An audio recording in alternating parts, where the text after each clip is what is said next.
नमस्कार, आप देख रहे हैं न्यूज़ और मैं हूं आपके साथ शुभम। इस समय मेरी मौजूदगी पटना के सैदनपुर में है और यहां पे आप देख सकते हैं कि संयुक्त किसान मोर्चा के तरफ से जो यहां पे भारत माला परियोजना जो चल रही है बिहार में, उसको लेकर विरोध प्रदर्शन किया जा रहा है। लगातार कई दिनों से यहाँ पे किसानों का विरोध प्रदर्शन चल रहा है। हम इसी सिलसिले में यहाँ पे आए हैं और यहाँ पे कुछ किसान लोगों से हम बात करेंगे। सर, लगातार जो है आप लोग का विरोध चल रहा है, क्या कुछ कहिए उसको लेकर? लगातार विरोध इसलिए चल रहा है कि 6 लेन जो भारतमाला परियोजना के अंतर्गत जो 6 लेन की सड़क बनाई जा रही है, उसमें ज़मीन अधिग्रहण करने पर बराबर जोर तो दिया जाता है, लेकिन ज़मीन अधिग्रहण अधिनियम 2013 में जो पार्लियामेंट ने बनाया है, उस पार्लियामेंट के बनाए गए अधिनियम में जो तथ्य निर्धारित किए गए हैं, उसका एक लाइन भी पालन नहीं किया जाता है। अगर पार्लियामेंट जनता बनाती है, पार्लियामेंट के मेंबरों को जनता चुन कर भेजती है और पार्लियामेंट के बनाए गए कानून का उल्लंघन अगर अधिकारी करते हैं तो फिर दोषी कौन होता है? लेकिन अधिकारीगण पुलिस के बल पर काम रोकने का, काम में बाधा पहुंचाने का सीआरपीसी में प्रोविज़न जो बना रखा है, अब बीएनएस ने जिसको भारतीय न्याय संहिता में बना रखा है, उसके कारण डराते धमकाते हैं कि हम मुकदमा कर देंगे। लोकतंत्र का नियम है कि मुकदमा इन पर होना चाहिए। ये अपने कर्तव्यों का निर्वहन नहीं करते हैं और कर्तव्यों का निर्वहन किए बिना कंपनी के साथ साठगांठ करके रुपया कमाते हैं और जनता जो पेट पर लात मार करके जनता के किसान और मजदूर की ज़मीन पर जा कर के कब्जा करने जाते हैं बिना मुआवजा दिए। इसकी लड़ाई चल रही है और आज ये लड़ाई एक ही बात के लिए बराबर से चल रही है कि आप मुआवजा दे दें, हम अपनी ज़मीन आपको देने के लिए तैयार हैं। सरकार तो मुआवजा देने की बात कर रही है कि मैं मुआवजा दे रहा हूँ, उसके बाद फिर किस चीज़ का धरना? अगर दे देती मुआवजा, किस डेट से दे रही है? 2013 में 14,000 रुपये डिसमिल, अब 14,000 रुपये डिसमिल आप पता कर लीजिए। अभी कितना मांग है?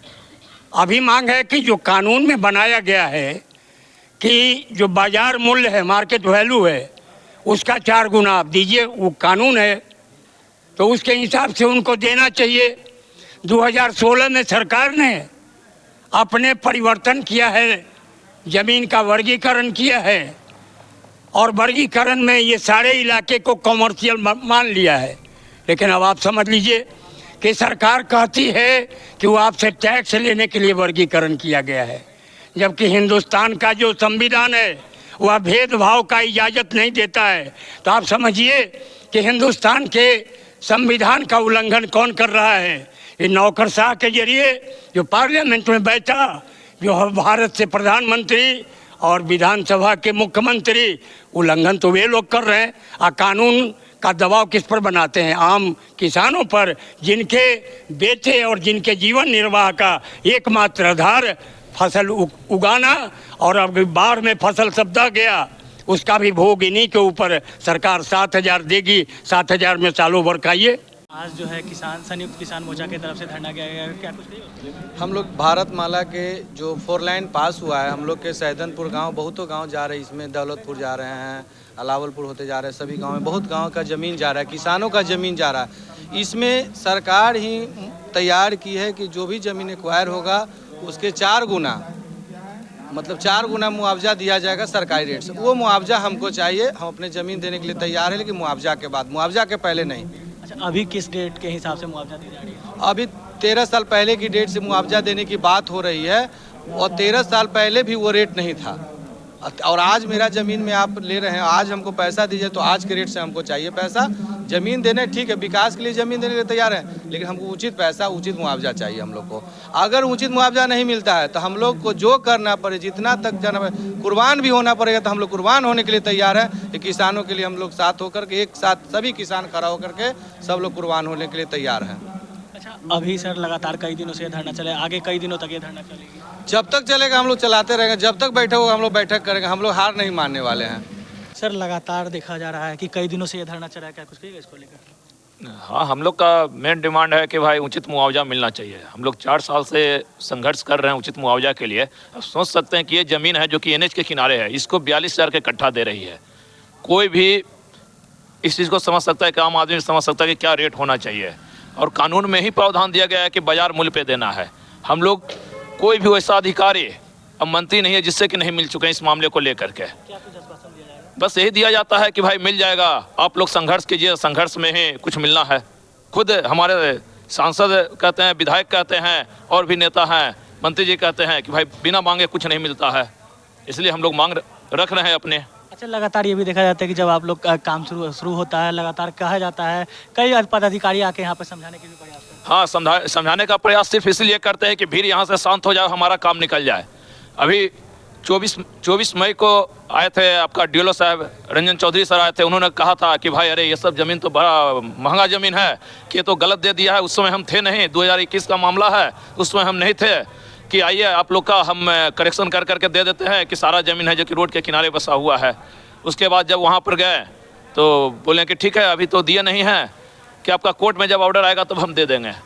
उसके बाद हमने उसका भी वेट किया, दोबारा उन्होंने नहीं दिया, तब हमने DM साहब के पास मिला, जो अभी नए वाले DM सर आए हैं त्यागराजन सर, उनसे मिला। उनको बुला के बोला गया कि जो भी आप 10 दिन में क्लियर कीजिए। हमने वो पेपर दिया करेक्शन का, अभी भी हमारे पास पेपर उपलब्ध है। अच्छा, कब तक ये धरना चलेगी? धरना अरे जब तक हम लोग का उचित मांग पूरा नहीं हो जाता है, उचित मुआवजा नहीं मिल जाता है, तब तक ये धरना चलेगी, अंतिम सांस तक ये धरना चलेगी। और ये जो एरिया है शहीद रामानंद सिंह का एरिया है, जो कि सेक्रेटरिएट में अपना झंडा को खड़ा रखने के लिए उन्होंने शहीद हुए थे, उन्हीं का एरिया है। इसलिए हम लोग भी जब तक उचित मुआवजा का नहीं मिलता है तब तक शहीद होने तक ये संघर्ष चलता रहेगा। सर, क्या कुछ कहिएगा इस धरने को लेकर? धरना देखिए, आपको थोड़ा सा बैकग्राउंड ये लोग बताए होंगे। हम लोग उचित मुआवजा का मांग कर रहे हैं, हम लोग विकास के अगेंस्ट नहीं हैं, लेकिन अभी इधर का जो ज़मीन है अंडर प्रोसेस है। वही हम अभी बोलने गए थे कि CO साहब को कि आपको पता है कि यहाँ बकास से रैयत का कन्वर्जन प्रोसेस अंडर है, आप ज़बरदस्ती का ज़मीन हड़प रहे हैं, पहले आप अपना प्रोसेस कंप्लीट करिए। आप आर्बिट्रेशन में बोले वहाँ गए हैं, वहाँ आने दीजिए, आप पैसा दे दीजिए, आप काम स्टार्ट कीजिए। तो हम लोग उचित मुआवजा का मांग कर रहे हैं। ये बोले कि हाँ बात सही बोल रहे हैं आप, इसीलिए तो अपना बॉस से वो बात कर रहे हो। अच्छा, कुछ युवा लोग भी इधर हैं, हम उनसे भी बात करेंगे। क्या कुछ कहिएगा सर इस धरना को लेकर? हम मोनू कुमार उस्फा ग्राम से आए हैं। देखिए यहाँ पर इतने ग्राम से मतलब संघर्ष रहता है, ऐसा बाली से बहुत सारे भाई लोग जो आए हुए हैं, चाचा लोग आए हुए हैं, सब लोग आए हैं। यहाँ सबसे बड़ी बात है कि एक तो किसानों का है जो मुआवजा बहुत कम दिया जा रहा है, दूसरी बात है कि अभी धान जो है फसल में सब है जो मतलब कि फूटने वाला है, और उस पर ये डोजर लेके जो कंपनी आई चलाने के लिए, और जब नापी जब हो रहा था हम विरोध करने गए थे, तो वही साहब हैं जो बोले थे कि धान कट जाने के बाद है जिसमें काम लगेगा। आज किस तरह से ये मतलब यहाँ पर जब देखें कि जो जनता सब शांत है, उधर एगो है जो CO साहब लगवा दिए हैं, वो ऊपर सदस्य मंत्री जी का कि जाके घर घर सबका रसीद सुधारिए, और यहाँ जो गाड़ी भेज दी है, सारा जनता उधर परेशान है कि उधर लगा हुआ है, और यहाँ गाड़ी आ गया हमारे फसल को नष्ट करने के लिए। एक गरीब है जो पट्टा पर लेके खेती किए हैं, माता बहन है जो, और इनकी फसल आज फूटने वाला है, कगार पे है, और उसमें है जो बुलडोजर चलाने के लिए तैयार है। इतनी निकम्मी ये सरकार है, भ्रष्ट सरकार हो गई है कि उनको नीतीश जी को तो खैर नीतीश दादा जो है ना, उनका मेंटलिटी तो काम ही नहीं कर रहा है। यदि काम करता ना तो ये गरीब है ना, ये कितना पैसा लगा, कैसे खेत रोपे, जो खेती जो करता है जो जिसको पता होगा, लेकिन उनको तो इससे कोई मतलब नहीं है। जब हम 25 तारीख को जब धरना पटना जब गए थे, तो जो उनको PO हैं उनसे जब बात हुई थी, जो डेलीगेशन में 11 गो सदस्य जो गए थे, वो बोले थे कि कोई भी फसल को नुकसान नहीं किया जाएगा, 3 महीने 2 महीने तक के किसान का जो फसल कट जाएगा उसके बाद हम काम करें। तो फिर ये कहाँ से आ गए? तो मतलब कथनी और करनी में दोनों में बहुत आकाश जमीन का अंतर है। जो हम कहेंगे वो करेंगे नहीं, इस तरह का सरकार है, इस तरह का परेशानी। तो आज हम जब बिने सुबह हमको कल पता हुआ, हम सारे गांव घूम के हर एक भाई बहन चाचा से बोले कि देखिए हमारी धान है जो 1 महीना 1.5 महीना में कट ले, इसलिए आप सब तत्पर होइएगा, तब ये आपका है जो धान बचेगा ना, तो ये कंपनी वाला डोजर लेके जो आया है ये सब को रौंद देगा। अच्छा, आगे की क्या कुछ मांग रहे हैं?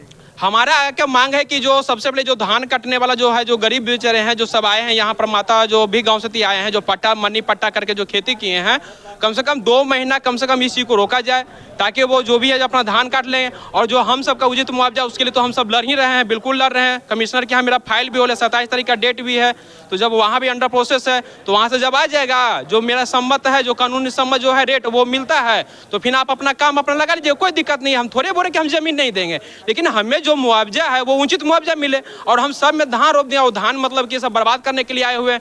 मतलब कि इतना मानवता इन लोग का खत्म हो गया है कि ये सब भी अपने माँ बाप से थी ना, वही अनाज जो पहले खेती की होंगे, खेती करके ना इन सब लोग को पढ़ाए होंगे, लेकिन इनके में मानवता खत्म हो गया है। या तो ये सब सारे अधिकारी जो भ्रष्ट जो है ना, सब पैसा के दलाल के चक्कर में दलाली लेते हैं। काहे मानवता है इन लोगों में? ना पुलिस में मानवता है, ना सीओ सर में। हम सीओ सर के सामने बोलेंगे, मेरा 2 डिसमिल का जमीन आज नहीं 1915 या 16 में सर्वे हुआ था, जहां तो मेरी जन्म होगी और न तो इनकी जन्म होगी, न इनके बाबूजी के हम कहते कि जन्म नहीं होगा। उस दिन सर्वे बना, बकास्त मालिक काहे लिखाया, बकास्त मालिक जो था वो जमीन मेरा काहे बेचा, इनको पता है? काहे उस समय बकास लिखा रहा था जे?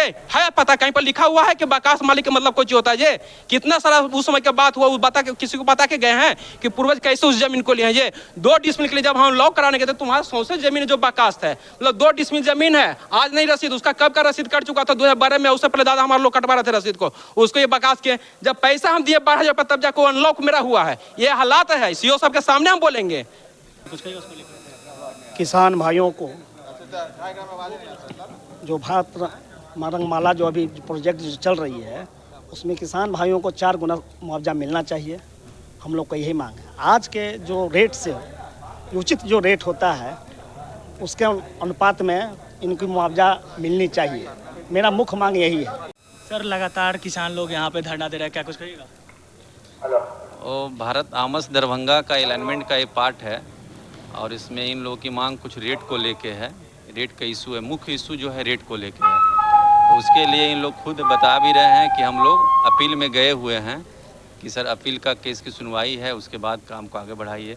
ऐसा था कि कोई विशेष काम नहीं होता, सीएनजी सिर्फ डिमार्केशन करना था, उसके लिए कंपनी के लोग आए हुए थे और हम लोग जिला के आदेश से यहाँ पे आए हुए हैं।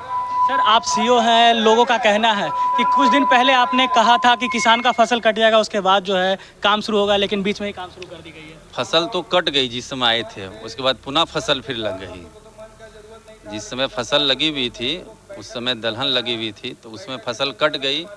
जो हम बोले थे सही बात थी कि फसल कटने के बाद ही काम शुरू हुआ, लेकिन फिर पुनः इन लोग फसल लगा दिए। इसलिए यहाँ पे कुछ किसान लोग हैं, उनका साफ तौर पे कहना है कि 2011 के तर्ज पे जो है यहाँ पे सभी लोग को यहाँ पे मुआवजा दिया जा रहा है। और इन लोग का मांग है, लगातार कई दिनों से धरना भी चल रही है कि आज के डेट से इस ज़मीन की मुआवजा देनी जाए सरकार से। इनकी कोई लड़ाई नहीं है, बस इस मुआवजे को लेकर ये लड़ाई की जा रही है। आप देखे थे न्यूज़ ज़ीरा शुभम के साथ।